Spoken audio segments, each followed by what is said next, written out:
Assalamu alaikum, chers frères et sœurs. Le Coran révélé il y a plus de 1400 ans au prophète Mohammed, paix et bénédiction sur lui, est considéré par les musulmans comme la parole divine, transmise pour guider l'humanité.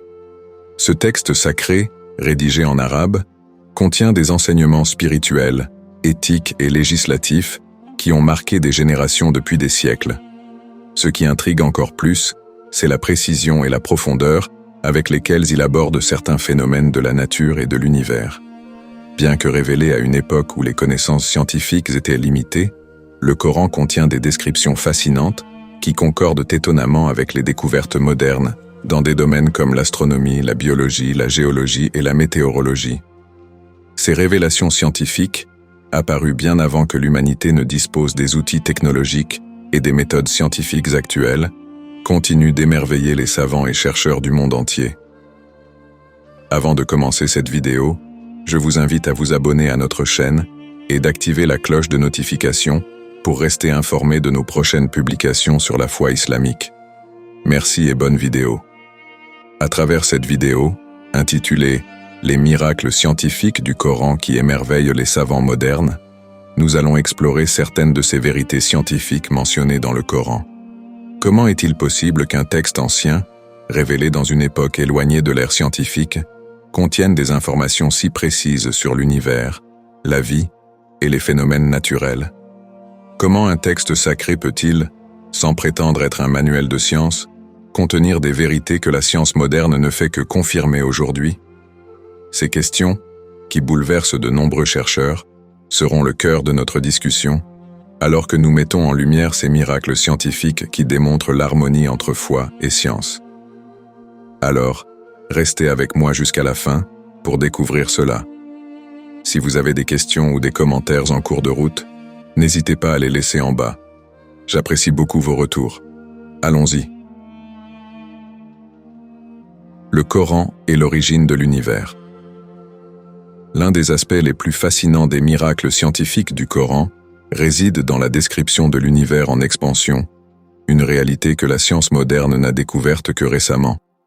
Dans la sourate 51, verset 47, Allah dit « Et le ciel, nous l'avons construit par notre puissance, et nous l'étendons sans cesse. » Ce verset, révélé il y a plus de 1400 ans, fait référence à un phénomène que la science actuelle appelle l'expansion de l'univers, une idée centrale dans la cosmologie moderne.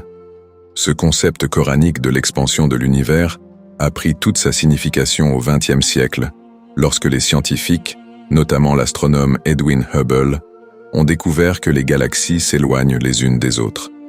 Cette observation a conduit à la formulation de la théorie du Big Bang, selon laquelle l'univers a commencé à partir d'un point extrêmement dense et chaud, il y a environ 13,8 milliards d'années, et ne cesse depuis de s'étendre. Cette découverte a bouleversé les conceptions scientifiques de l'époque, qui penchaient plutôt vers l'idée d'un univers statique et éternel.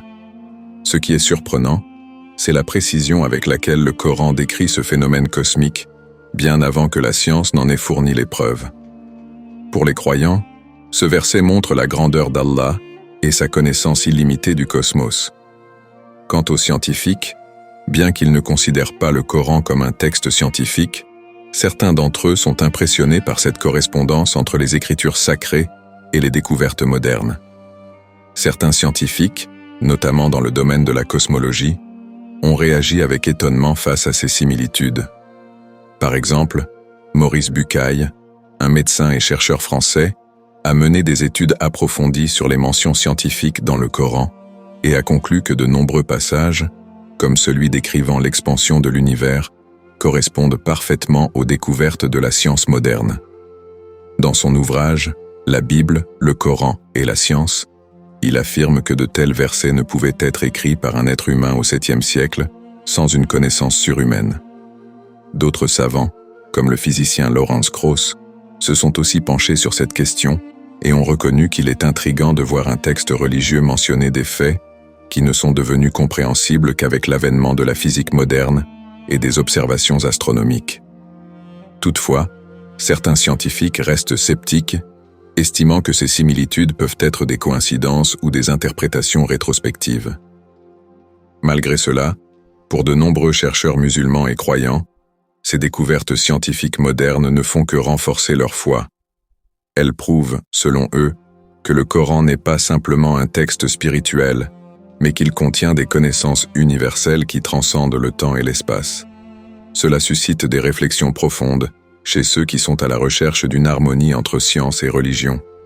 Ainsi, l'idée de l'univers en expansion décrite dans la sourate 51-47 est un exemple éclatant de la façon dont le Coran a non seulement anticipé certaines découvertes scientifiques modernes, mais continue aussi d'émerveiller et d'intriguer ceux qui cherchent à comprendre l'origine et l'évolution de l'univers. Ce miracle scientifique rappelle que la connaissance divine, transmise à travers les révélations, est vaste et dépasse de loin les limites de l'intellect humain. Les phases du développement embryonnaire. L'un des miracles scientifiques les plus souvent mentionnés dans le Coran concerne la description du développement embryonnaire humain. Dans la sourate 23, versets 12 à 14, Allah décrit en détail les phases de la formation de l'embryon dans l'utérus de la mère. Ces versets disent « Nous avons certes créé l'homme d'un extrait d'argile, puis nous en fîmes une goutte de sperme dans un reposoir solide. Ensuite, nous avons fait du sperme une adhérence, alaka, et de l'adhérence nous avons créé un embryon, mudga. Puis, de cet embryon, nous avons créé les os, et nous avons revêtu les os de chair. Ensuite, nous l'avons transformé en une toute autre création. Gloire à Allah, le meilleur des créateurs. » Ces versets décrivent 3 étapes clés du développement fœtal. 1. Nutfa, goutte de sperme. Cette première phase fait référence au moment où l'homme est conçu à partir d'une goutte de sperme. Deuxième alaka, adhérence. L'embryon est décrit comme une substance accrochée, ce qui correspond parfaitement à l'apparence de l'embryon dans ses premiers jours, où il s'attache à la paroi de l'utérus. En arabe, alaka peut également signifier une sangsue, ce qui fait allusion à la ressemblance visuelle et fonctionnelle entre l'embryon précoce et une sangsue, absorbant des nutriments pour sa croissance. Troisième mudga, embryon en forme de morceau mâché. Cette étape correspond à la formation de l'embryon, qui prend une apparence segmentée, rappelant une substance mâchée, semblable à l'aspect des somites, structure qui se forme le long de l'axe du corps de l'embryon humain. Ce qui rend ces versets particulièrement remarquables, c'est la précision avec laquelle ils décrivent les phases du développement embryonnaire, bien avant que la science moderne ne dispose des outils nécessaires pour observer ces processus. Ce n'est qu'au XXe siècle, avec l'avènement de la technologie des échographies et des études microscopiques, que les scientifiques ont pu confirmer l'exactitude de ces descriptions. L'un des scientifiques qui a été profondément impressionné par ces versets est le professeur Keith Moore, un embryologiste de renommée mondiale. Auteur du célèbre ouvrage The Developing Human, Moore a étudié le développement embryonnaire pendant des décennies. Après avoir étudié les descriptions coraniques du développement fœtal, il a exprimé son étonnement face à la précision de ces descriptions, déclarant « Il m'a été très difficile d'imaginer que ces connaissances, découvertes il y a seulement quelques décennies, pouvaient être présentes dans le Coran, il y a plus de 1400 ans. Aucune connaissance scientifique de ce genre n'existait à cette époque, et encore moins la technologie pour observer et confirmer ces phases. En effet, la ressemblance entre les phases mentionnées dans le Coran et les étapes identifiées aujourd'hui par la science moderne est frappante. À l'époque du prophète Mohammed, paix et bénédiction sur lui, les connaissances médicales étaient très limitées. Les moyens d'observer le développement embryonnaire n'existaient pas. Pourtant, les versets coraniques décrivent ces étapes avec une précision que la science moderne ne pouvait prouver qu'avec des outils d'observation avancés. Le professeur Moore n'était pas le seul scientifique à être émerveillé par ces révélations. De nombreux chercheurs en embryologie et en sciences biomédicales ont étudié le texte coranique et ont constaté que les descriptions sont non seulement précises, mais également concordantes avec les connaissances scientifiques modernes sur l'évolution du fœtus. Certains ont exprimé leur admiration pour ces découvertes, tandis que d'autres y voient un témoignage de la connaissance divine. Ainsi, ces versets soulignent non seulement la complexité du développement humain, mais ils montrent aussi la sagesse contenue dans le Coran. La manière dont l'évolution du fœtus est décrite, en tenant compte des détails que la science ne pouvait confirmer que des siècles plus tard, est un exemple clair des miracles scientifiques scientifique du Coran. Ces faits prouvent une fois de plus que le Coran n'est pas seulement un guide spirituel, mais qu'il contient également des vérités scientifiques intemporelles qui continuent d'émerveiller même les experts modernes dans divers domaines de la science. Les descriptions du développement embryonnaire, telles que révélées dans les versets de la sourate 23, sont un autre signe de l'union entre la foi et la science et de l'infinité de la connaissance d'Allah. Les montagnes comme stabilisateurs. Le Coran décrit les montagnes comme des éléments jouant un rôle crucial dans la stabilité de la terre. Dans la sourate 78, versets 6 et 7, Allah dit « N'avons-nous pas fait de la terre une couche et placé les montagnes comme des piquets ?» Dans ce verset, les montagnes sont comparées à des pieux, en référence à leur fonction stabilisatrice, une description qui n'a pris tout son sens que récemment, grâce aux avancées de la géologie moderne. Les scientifiques ont découvert que les montagnes jouent un rôle clé dans la stabilisation de la croûte terrestre. En effet, les montagnes ne sont pas simplement des élévations de la surface, mais elles s'enfoncent profondément dans la croûte terrestre, un peu comme les racines d'un pieu planté dans le sol. Cette structure agit pour équilibrer les forces tectoniques, aidant ainsi à maintenir la stabilité des plaques terrestres. Ce phénomène est connu sous le nom d'isostasie. Par ailleurs, les montagnes aident à réduire les secousses tectoniques et à prévenir les mouvements brusques de la croûte terrestre, stabilisant ainsi la surface terrestre sur laquelle nous vivons. Les géologues ont également découvert que les montagnes sont formées dans les zones de subduction, là où les plaques tectoniques se rencontrent et créent des chaînes montagneuses. Ces pieux naturels aident à absorber l'énergie des mouvements tectoniques, minimisant les impacts des tremblements de terre et maintenant un équilibre global. Cette fonction de stabilisation, que le Coran décrit avec une étonnante simplicité, est un concept qui a été confirmé par la science moderne bien après la révélation du Coran. Cette corrélation entre la description coranique des montagnes et la géologie contemporaine est un autre exemple de la profondeur scientifique du Coran, révélant encore une fois l'harmonie entre la parole divine et les découvertes de la science. Les océans et les barrières invisibles. Dans la sourate 55, versets 19 à 20, Allah dit « Il a donné libre cours aux deux mers pour se rencontrer. Il y a entre elles une barrière qu'elles ne dépassent pas. » Ce verset fait référence à un phénomène naturel où deux corps d'eau se rejoignent, mais restent distincts, sans se mélanger complètement. Ce phénomène, bien que mentionné dans le Coran il y a plus de 1400 ans, n'a été confirmé par la science moderne qu'au cours du XXe siècle. Les océanographes ont découvert que lorsque des masses d'eau, comme les eaux douces des rivières et les eaux salées des mers ou des océans, se rencontrent, elles ne se mélangent pas immédiatement. Une sorte de frontière invisible existe entre elles, un phénomène connu sous le nom de halocline. Cela est dû aux différences de densité, de salinité et de température entre ces deux types d'eau qui les empêchent de se mélanger immédiatement.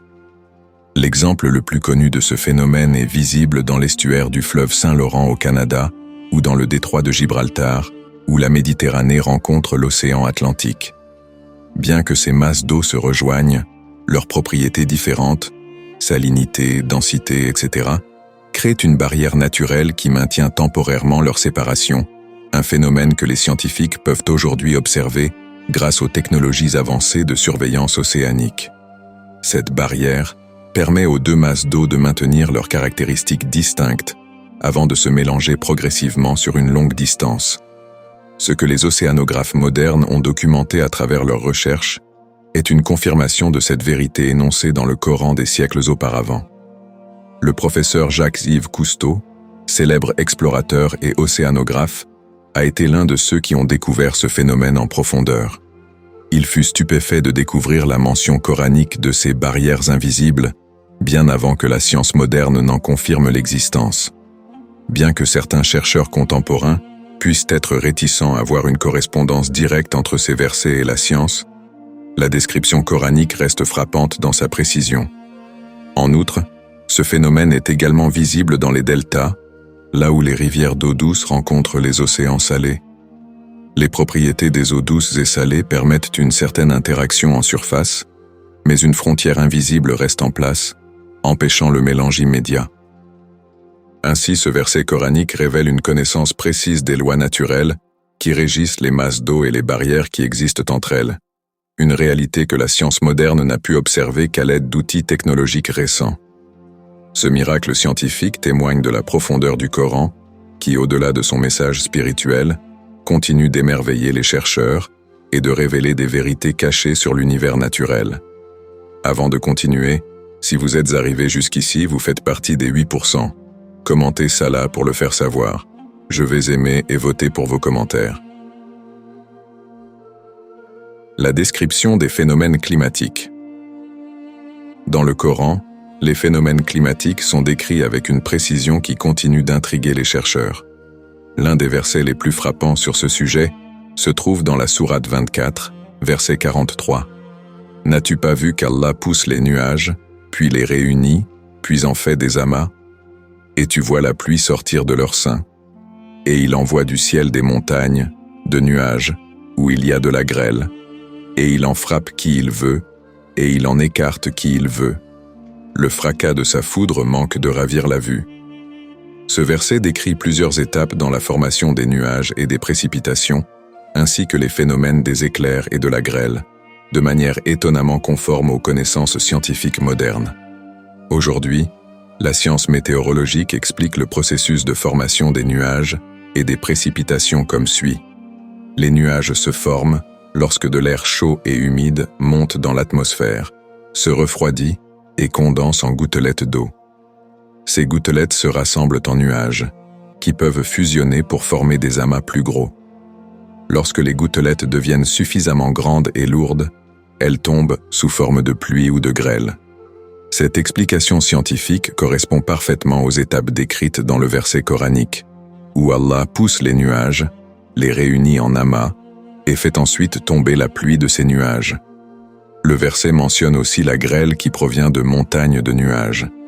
En effet, la grêle se forme dans des cumulonimbus, des nuages de grande altitude qui peuvent atteindre des hauteurs de plus de 10 km, ressemblant à des montagnes dans le ciel. À ces hauteurs, les températures sont suffisamment basses pour transformer l'eau en glace, créant ainsi des grêlons qui tombent lorsque les courants d'air ascendants ne peuvent plus les maintenir. Le verset évoque aussi les éclairs, un phénomène bien connu aujourd'hui. Les éclairs se produisent à cause des décharges électriques qui s'accumulent dans les nuages, en raison du frottement entre les particules d'eau, de glace et de grêle. Cette explication scientifique du mécanisme des éclairs est en accord avec le verset, où la puissance des éclairs est décrite comme étant si intense qu'elle peut ravir la vue. Ces descriptions coraniques sont remarquables parce qu'elles offrent un aperçu détaillé des processus météorologiques, bien avant que la science moderne ne puisse expliquer ces phénomènes. À l'époque de la révélation du Coran, les connaissances météorologiques étaient très limitées et il aurait été impossible pour un être humain de comprendre ces mécanismes complexes sans des outils d'observation avancés. Aujourd'hui, les scientifiques qui étudient les phénomènes météorologiques confirment la précision de ces descriptions. Les nuages qui s'amassent, la pluie qui en découle, la grêle formée dans de grandes masses nuageuses et les éclairs violents sont tous des phénomènes naturels bien expliqués par la science moderne, mais qui étaient déjà décrits dans le Coran avec une précision impressionnante. Ce verset, comme beaucoup d'autres, montre l'harmonie entre la révélation divine et la science moderne, et démontre une fois de plus la profondeur et la richesse des miracles scientifiques du Coran. Les cycles de vie et les écosystèmes. Dans la sourate 6, verset 99, le Coran met en lumière l'harmonie et l'équilibre dans la nature, en particulier dans la relation entre les plantes, les animaux et les cycles de vie. C'est lui qui fait descendre du ciel de l'eau, avec laquelle nous faisons pousser toute espèce de végétation, dont nous faisons sortir de la verdure, d'où nous produisons des grains superposés, des dattiers de leurs spates, des régimes de dattes à portée de main, des jardins de vignes, des oliviers et des grenadiers, semblables et dissemblables. Regardez donc leurs fruits quand ils fructifient et mûrissent. Voilà bien là des signes pour ceux qui croient. Ce verset décrit un cycle naturel où l'eau, la source de vie, permet la croissance des plantes qui nourrissent à leur tour les êtres vivants et ainsi contribuent à l'équilibre de la vie sur Terre. La mention des différentes plantes et fruits dans ce verset souligne la diversité de la nature et son organisation méticuleuse, mise en place par Allah pour maintenir l'équilibre écologique. Les scientifiques modernes reconnaissent l'importance cruciale des écosystèmes équilibrés pour la survie de toutes les formes de vie. Chaque élément de la nature, qu'il s'agisse des plantes, des animaux ou des micro-organismes, joue un rôle essentiel dans les cycles de vie naturels. Lorsque ces écosystèmes sont perturbés, par exemple par la déforestation ou la pollution, l'équilibre est rompu, entraînant des conséquences désastreuses comme l'extinction d'espèces, la perte de la biodiversité et des dérèglements climatiques.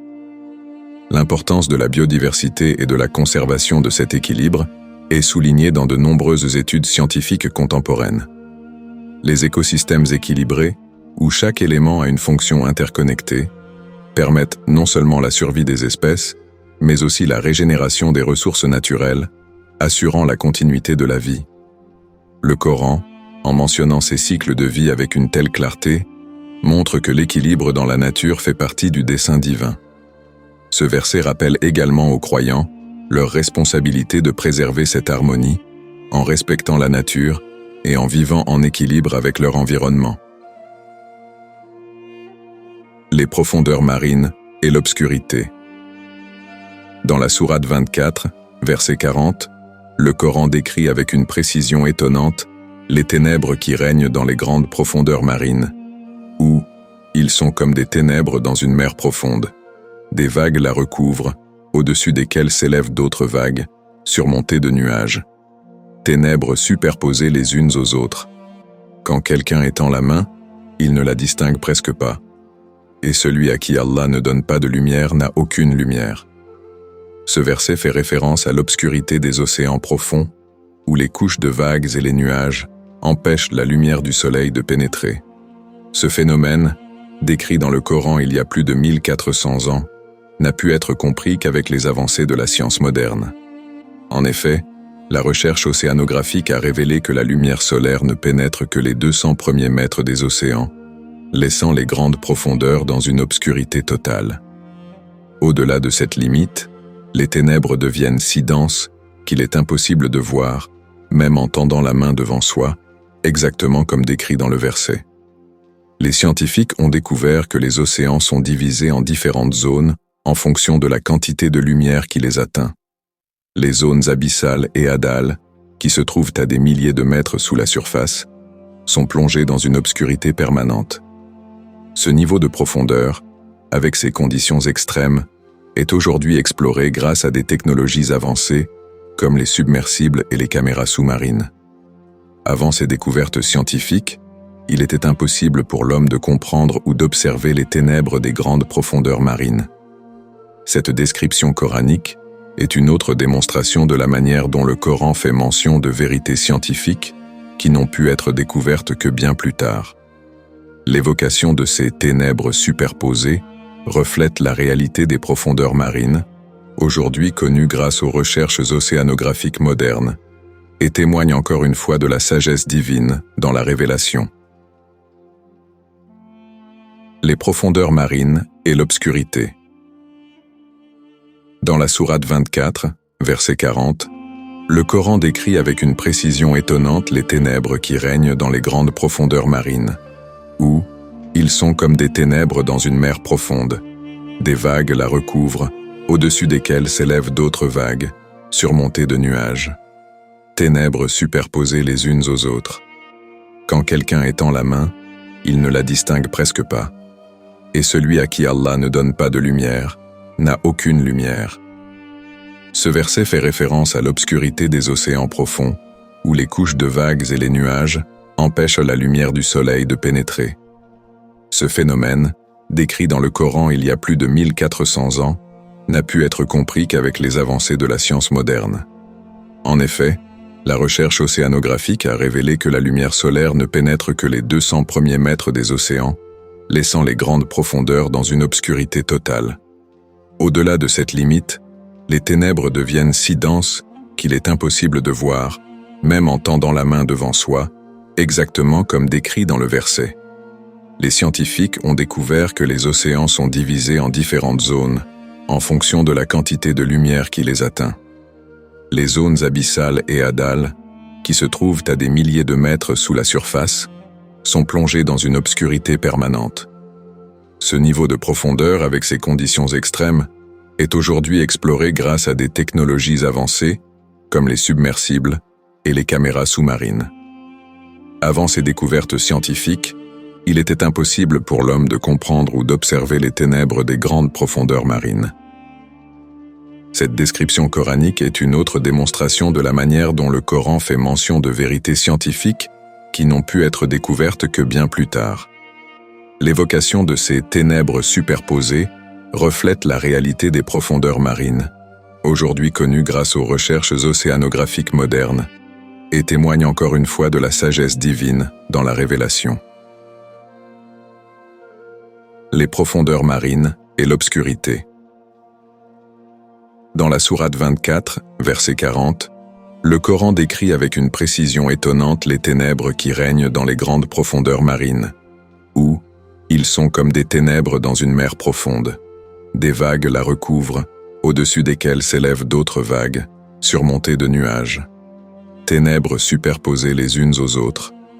Quand quelqu'un étend la main, il ne la distingue presque pas. Et celui à qui Allah ne donne pas de lumière n'a aucune lumière. Ce verset fait référence à l'obscurité des océans profonds, où les couches de vagues et les nuages empêchent la lumière du soleil de pénétrer. Ce phénomène, décrit dans le Coran il y a plus de 1400 ans, n'a pu être compris qu'avec les avancées de la science moderne.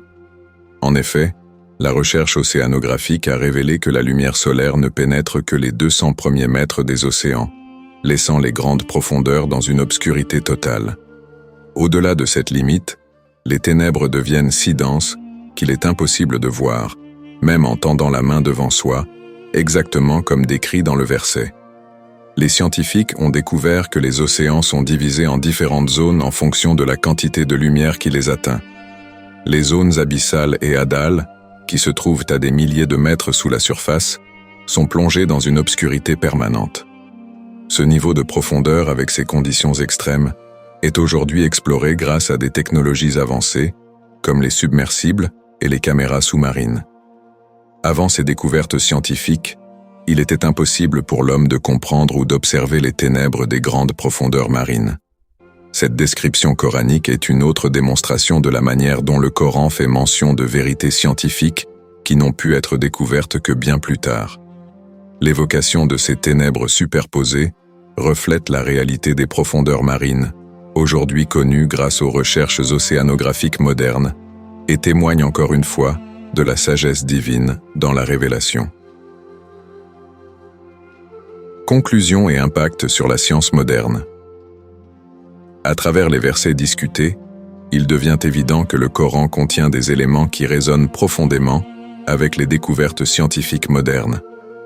Que ce soit la description des cycles de vie et des écosystèmes, les profondeurs marines, le ciel protégé par la couche d'ozone, ou encore les phénomènes climatiques, chaque exemple met en lumière une connaissance qui dépasse le savoir de l'époque de la révélation.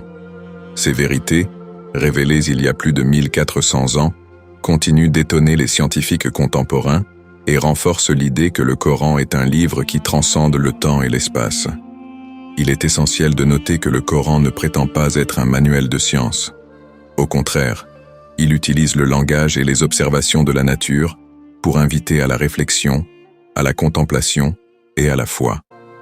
Ces mentions de phénomènes naturels sont des signes qui poussent les croyants à chercher la connaissance, à comprendre le monde qui les entoure et à reconnaître l'unité de la création divine. Cela démontre une sagesse intemporelle qui invite à l'humilité devant la grandeur de l'univers. En fin de compte, la convergence entre la foi et la science apparaît comme un champ fertile pour l'exploration intellectuelle et spirituelle. La science, avec ses méthodes rigoureuses et ses découvertes fascinantes, ne contredit pas la foi, mais peut plutôt l'enrichir en offrant des perspectives sur la majesté et la complexité de la création. La compréhension de la relation entre le Coran et les découvertes scientifiques modernes incite à une exploration continue de la vérité, encourageant ainsi un dialogue constructif entre la spiritualité et la recherche scientifique.